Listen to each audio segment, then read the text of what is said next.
Hello बच्चा लोग, मैं फिर आ गया आप लोगों को परेशान करने केमिकल बॉन्डिंग लेके क्लास 11th के स्टूडेंट्स के लिए।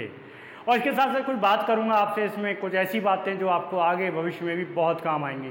ठीक है, कल मैंने आपसे एक बंद की बात करी थी, वो था आपका इलेक्ट्रोवैलेंट बॉन्ड। एक परमाणु इलेक्ट्रॉन दिए, दूसरे परमाणु इलेक्ट्रॉन ले लिए, काम खत्म हो गया, बन गया आपका इलेक्ट्रोवैलेंट बॉन्ड।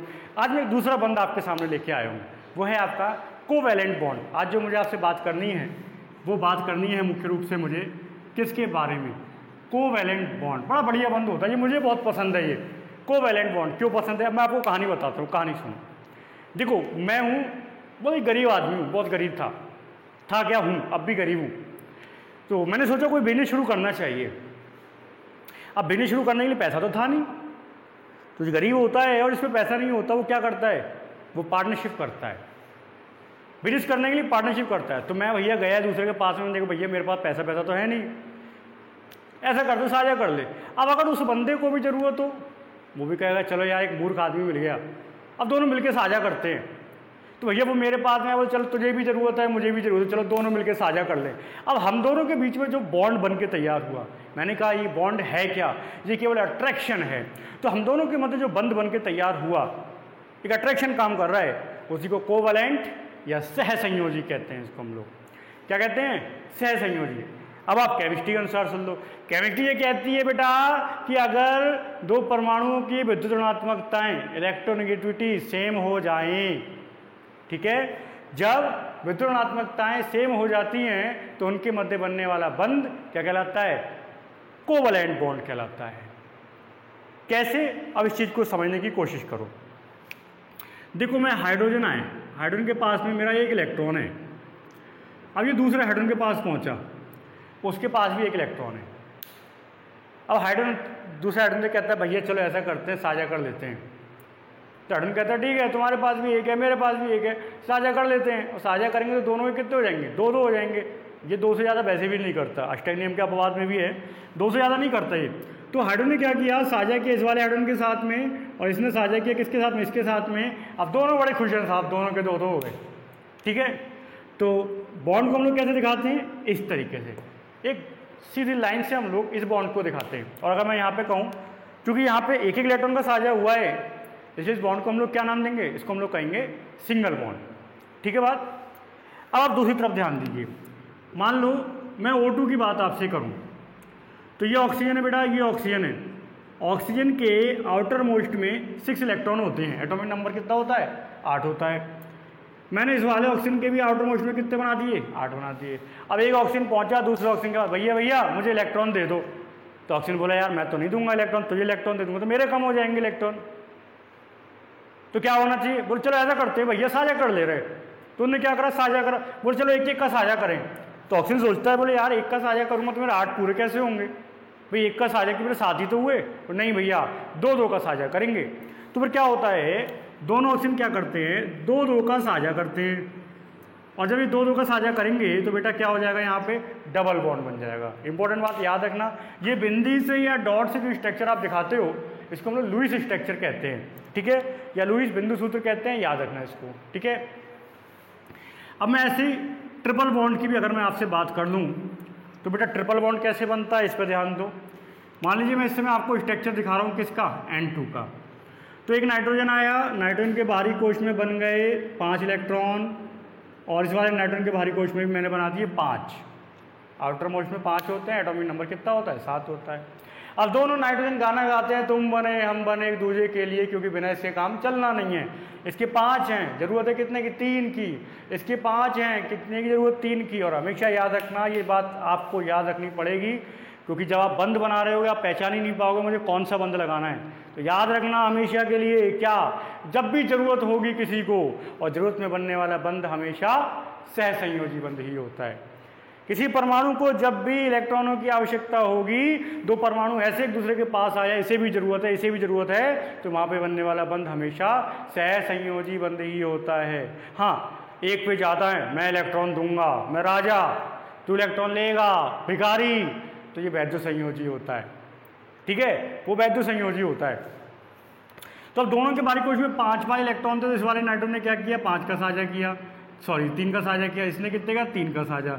तो जब इनके बीच में 3 का साझा होगा तो ये क्या बन के तैयार हो जाएगा, ये बन के तैयार हो जाएगा नाइट्रोजन का अणु N2।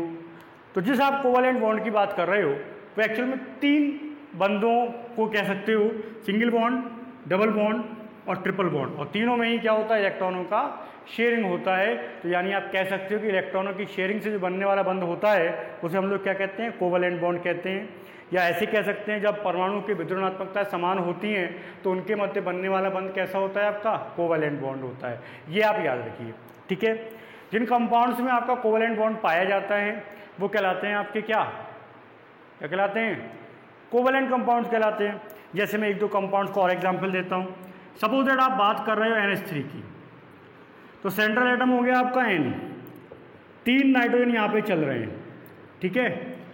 नाइट्रोजन के इलेक्ट्रॉन मैंने बना दिए 5 और हाइड्रोजन के इलेक्ट्रॉन बना दिए मैंने 1-1। अब नाइट्रोजन को 3 की ज़रूरत है, हाइड्रोजन को 1 की ज़रूरत है। नाइट्रोजन ने कहा भैया मुझको इलेक्ट्रॉन दे दो, हाइड्रोजन कहता है पागल समझाए क्या, तुझे इलेक्ट्रॉन दे दूंगा, मेरे पास कितने बचेंगे भैया, मैं नहीं दूंगा इलेक्ट्रॉन, चाहे कुछ हो जाए। तो नाइट्रोजन कहता है यार तुझे भी ज़रूरत है देख 1 इलेक्ट्रॉन की, और मेरे को भी 1 इलेक्ट्रॉन की ज़रूरत है, चल अपन मिलकर क्या करते हैं, साझा कर ले रहे। हाइड्रोजन कहता है हाँ ये सही है, चलो साझा करते हैं। तो देखो बेटा, हाइड्रोजन ने किया 1 का साझा, इस वाले हाइड्रोजन ने किया 1 का साझा, और इस वाले हाइड्रोजन ने किया 1 का साझा। गोलों पे ध्यान देना, गोलों पे भी ध्यान देना अब, ठीक है। तो मैंने हाइड्रोजन के गोले बनाया, अब चेक करो, अब हाइड्रोजन के गोले में 2 इलेक्ट्रॉन 2 इलेक्ट्रॉन 2 क्रॉस वाला इलेक्ट्रॉन नाइट्रोजन का है, बिंदी वाला इलेक्ट्रॉन हाइड्रोजन का है। अब नाइट्रोजन ने तीनों जगह साझा किया है, तो नाइट्रोजन का ऐसा गोला बनाना जिसमें तीनों हाइड्रोजन के इलेक्ट्रॉन आ जाएं, यानी ये बनाया मैंने नाइट्रोजन का गोला जिसमें तीनों इलेक्ट्रॉन मेरे समा गए, ठीक है बात। अगर आप इसका स्ट्रक्चर बनाएंगे तो स्ट्रक्चर कैसे बनेगा, स्ट्रक्चर बनेगा ऐसे, और ये दिखा दी मैंने 2 बिंदी। अब इस बिंदी का मतलब समझाऊंगा आपको, ध्यान देना। देखिए साझे के बाद जो जोड़ा तैयार होता है, केमिस्ट्री में ही बोल रहा हूँ, बाहर मत निकल जाना केमिस्ट्री, अरे साहब सर ने जोड़े की बात कर दी। तो साझे के बाद जो जोड़ा बन के तैयार होता है, याद रखना उसको हम लोग बॉन्ड पेयर कहते हैं। क्या कहते हैं, बॉन्ड पेयर। और ऐसा जोड़ा जिसने साझे में भाग नहीं लिया, नाइट्रोजन के 5 ही तो थे, साझा कितनों ने कराया, 3 ने, 2 बच गए। तो ऐसा जोड़ा जिसने बंध बनाने में भाग नहीं लिया वो कहलाता है लोन पेयर ऑफ इलेक्ट्रॉन। क्या कहलाता है, लोन पेयर ऑफ इलेक्ट्रॉन, ठीक है। तो जो इलेक्ट्रॉन के पेयर होते हैं वो 2 प्रकार के होते हैं, एक को कहते हैं बॉन्ड पेयर। बॉन्ड पेयर क्या है, जो इलेक्ट्रॉनों के साझे से बना, जिसमें एक इलेक्ट्रॉन किसी एक परमाणु का, दूसरा इलेक्ट्रॉन किसी दूसरे परमाणु का होगा, वो कहलाता है बॉन्ड पेयर। और लोन पेयर क्या होता है, उस सेंट्रल एटम का ऐसा पेयर है जिसने किसी प्रकार का कोई बॉन्ड फॉर्मेशन नहीं किया, ठीक है बात। दूसरी बात ये याद रखना कि covalent compounds solid, liquid, gas तीनों कंडीशंस में हो सकते हैं। जैसे कल मैं आपसे बात कर रहा था तो आपने बोला कि साहब इलेक्ट्रोवैलेंस कंपाउंड जो होते हैं, आयनिक कंपाउंड जो होते हैं वो सॉलिड होते हैं, ये बात सही है। लेकिन याद रखना क्या, covalent compound solid, liquid, gas तीनों कंडीशंस में हो सकते हैं, ओके। दूसरी बात, आयनिक कंपाउंड्स के मेल्टिंग पॉइंट्स और बॉइलिंग पॉइंट्स उच्च होते हैं, कोवैलेंट कंपाउंड्स के इतने ज़्यादा उच्च नहीं होते। क्यों, क्योंकि इनमें weak van der Waals forces पाए जाते हैं, ठीक है, weak van der Waals forces पाए जाते हैं। हालांकि अगर इनका मॉलिक्यूलर वेट बढ़ता चले जाए तो उसके बाद में इनके भी मेल्टिंग पॉइंट, बॉइलिंग पॉइंट बढ़ जाते हैं। जैसे हीरा, डायमंड बहुत ज़बरदस्त होता है सब, लेकिन आप वो अलग बात है कि उसका अपर रूप है, बात की बात है वो, ठीक है। तो उनके गलनांक उतना उच्च होते हैं। तीसरी बात, क्योंकि ये आयनिक नहीं है, तो आयनिक ना होने के कारण इनकी जो सॉल्युबिलिटी होती है वो वाटर में कम होती है। पोलर होने के कारण हो जाए अलग बात है, नॉर्मली इनकी सॉल्युबिलिटी क्या होती है, वाटर में कम होती है। एक इंपॉर्टेंट लाइन याद रखना, जितने भी कोवैलेंट बॉन्ड्स होते हैं वो प्रकृति में डायरेक्शनल होते हैं, क्योंकि अभी हम लोग बात करेंगे इसके बारे में जब इसकी बात आएगी कि जब आप इलेक्ट्रॉनों का शेयरिंग कराते हो तो इलेक्ट्रॉनों की शेयरिंग के साथ साथ ऑर्बिटल्स का भी शेयरिंग होता है, कक्षकों का भी साझा होता है। तो जब कक्षकों का यहाँ पे साझा कराएंगे और कक्षकों की अपनी निश्चित दिशा होती है, उनका निश्चित ओरिएंटेशन होता है, अभिविन्यास होता है, इस कारण क्या होगा, हम लोग कहते हैं कोवलेंट बॉन्ड जो होते हैं वो कैसे होते हैं, डायरेक्शनल होते हैं। और एक बहुत इंपॉर्टेंट बात, जो कोऑर्डिनेशन कंपाउंड्स होते हैं वो समावयवता प्रदर्शित करते हैं। आइसोमेरिज्म, मैं जो लक्षण बोल रहा हूँ, आप चाहो तो पॉइंट बना के सारे जो कैरेक्टरिस्टिक्स हैं वो आप नोट भी कर सकते हैं, ठीक है बात। तो कोवलेंट कंपाउंड जो होते हैं वो आइसोमेरिज्म शो करते हैं, समावयवता शो करते हैं। मैं भी समावयवता के बारे में आपसे कोई बात नहीं कर रहा, क्योंकि पूरा एक टॉपिक ही लेके आऊँगा जब भी आऊँगा आपके सामने समावयवता लेके, ठीक है बात। तो ये कुछ बातें हैं कोवलेंट बॉन्ड के बारे में, वो आप याद रखना। एक बात मैं आपको और बता दूं कि जैसे मान लीजिए आपने हाइड्रोजन और Cl के बीच में कोवलेंट बॉन्ड बनाया, H और Cl इसके बीच में कोवलेंट बॉन्ड, क्योंकि शेयरिंग हो रहा है एक एक का, ठीक है बात।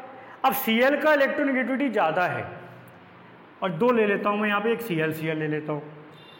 तो हाइड्रोजन की कंपेरिजन में Cl की इलेक्ट्रोनेगेटिविटी ज़्यादा। एक लाइन याद रखना, इलेक्ट्रोनेगेटिविटी आपको हमेशा याद रहेगी, फोन कल करना ब्रो आई कम श्योरली प्यारा होम। ये लाइन है, मतलब बताऊंगा इस लाइन का क्या है। इस लाइन के अकॉर्डिंग आप ये बता पाओगे किसकी इलेक्ट्रोनेगेटिविटी ज़्यादा होती है, किसकी इलेक्ट्रोनेगेटिविटी कम होती है। तो बेटा यहाँ पे Cl का इलेक्ट्रॉन अट्रैक्टिंग पावर ज़्यादा है, इलेक्ट्रॉन खींचने की पावर ज़्यादा है। तो साजिक इलेक्ट्रॉन को क्या करेगा, थोड़ा सा अपनी ओर खींच लेगा। जब ये साजिक इलेक्ट्रॉन को अपनी ओर खींचेगा तो इस पे आंशिक नेगेटिव और इस पे आंशिक पॉजिटिव, ये पार्शियल का डेल्टा जो होता है पार्शियल का निशान है, तो इस पर आंशिक नेगेटिव और इस पर आंशिक पॉजिटिव चार्ज है। इस पॉजिटिव नेगेटिव आने के कारण ये जो बॉन्ड बनता है इसे हम लोग कोवलेंट बॉन्ड के साथ साथ कहते हैं पोलर कोवलेंट बॉन्ड, ध्रुवीय सहसंयोजी बंध, ठीक है। क्या कहते हैं इसको हम लोग, ध्रुवीय सहसंयोजी बंध कहते हैं, ठीक। और यहाँ पे जो बंध बना है, क्योंकि दोनों परमाणुओं की विद्युत ऋणात्मकता एक जैसी है, तो यहाँ पर जो बंध बना है इसे कहते हैं हम लोग क्या, अध्रुवीय सहसंयोजी बंध। तो एक ध्रुवीय सहसंयोजी बंध हो गया और एक कैसा हो गया, अध्रुवीय सहसंयोजी बंध हो गया। ध्रुवीय सहसंयोजी और अध्रुवीय सहसंयोजी, दो प्रकार की बॉन्ड फॉर्मेशन हम लोग करते हैं, ठीक है बात। इतनी बात समझ में आ रही। तो याद रखना कोवलेंट बॉन्ड को भी हम लोग दो भागों में बांट सकते हैं, एक को ध्रुवीय और एक को अध्रुवीय। तो ये था थोड़ा सा बेसिक कॉन्सेप्ट आपका कोवलेंट बॉन्ड के बारे में। एक कोऑर्डिनेशन बॉन्ड के बारे में और बात करेंगे, उसके बाद में हम लोग बहुत बड़े स्तर से हम लोग हाइब्रिडाइजेशन, ओवरलैपिंग वगैरह हमको पढ़ना है। फिलहाल आप इसको कंप्लीट करें, हंसते रहें, मुस्कुराते रहें। धन्यवाद।